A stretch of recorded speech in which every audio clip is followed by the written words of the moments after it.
Okay, so quick update. It's been a few days since I last checked in. The last time, I was very groggy and a bit drugged. I talked very slow on that last video. um, anyways, we had to wait over the weekend to find out about the 2 eggs that I got, and it was like pure torture. Waiting to find out if they survived. Luckily, 1 survived. The other one did not fertilize and died. 1 did fertilize, and then I had to wait for 3 days to get it put in. And I know there's controversy about whether, an embryo should go on day 3 or day 5 when it's a blastocyst.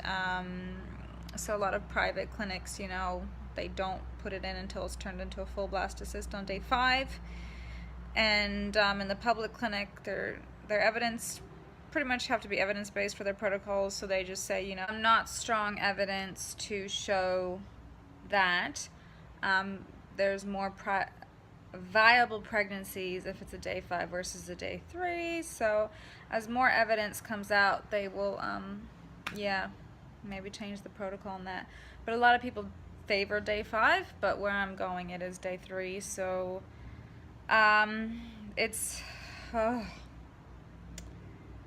the wait is a killer. Like, you're just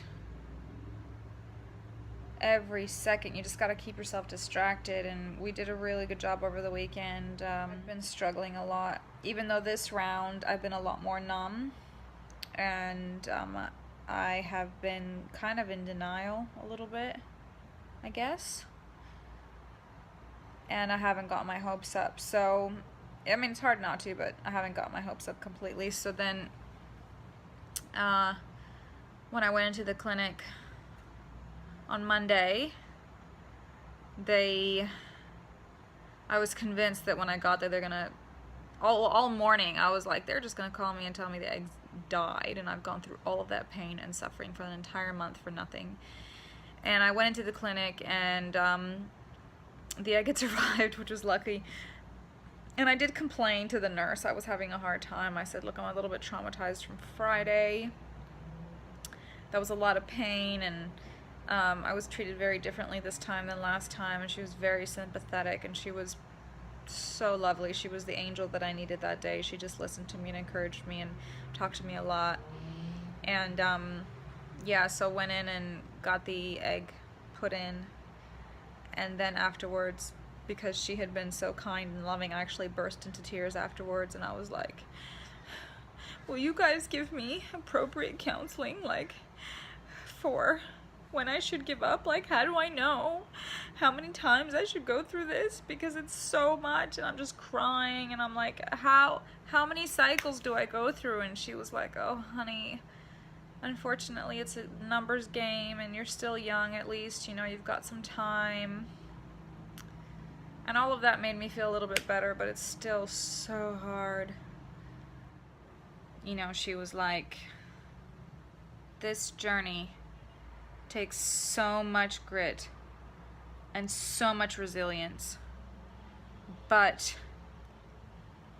you have to sort of take breaks so that you can recharge your batteries. She said some women just go and go and go and go, and it's not good for your body, and you get this incredible obsession. And I told her, I said, look, I'm tired. Like, after this round, I need a break. And she said, that's actually a really good idea. That's probably what we would recommend. So I'm actually not expecting this round to work.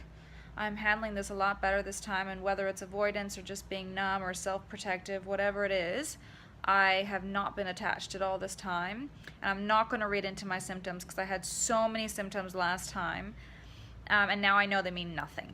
And so when I'm going to get sick, when I can't sleep at night because I'm so nauseous and because my hormones are making me feel just yucky and a bit hot and tossing and turning and indigestion and all that stuff, I'm just going to ignore everything. So I feel better because I have a plan. And I know I'm going to take a couple of months off, so the next couple of months I'll work a little bit more to get our finances back on track, and I will just, it's very different this time.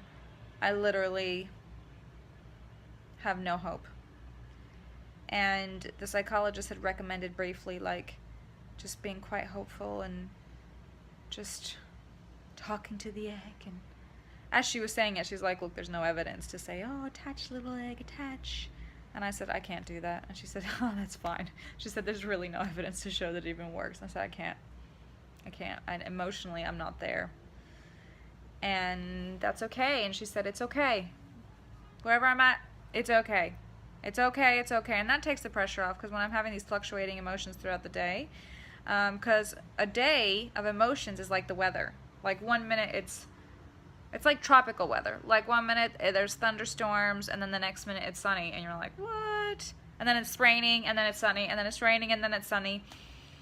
That's what some days are like. Other days it's just rainy every single day. So I view emotions kind of like weather now. Very unpredictable, very all over the place, and it is what it is. And it kind of takes the pressure off, like when she was saying, to not get carried away with secondary emotions and feeling guilty for being sad, or feeling guilty for being angry or resentful, or feeling guilty for being envious. She said just feel it and let it be. Anyways, that's it. That's it. So just gonna keep myself busy for 2 weeks, and then just have radical acceptance of whatever happens and move on with my life.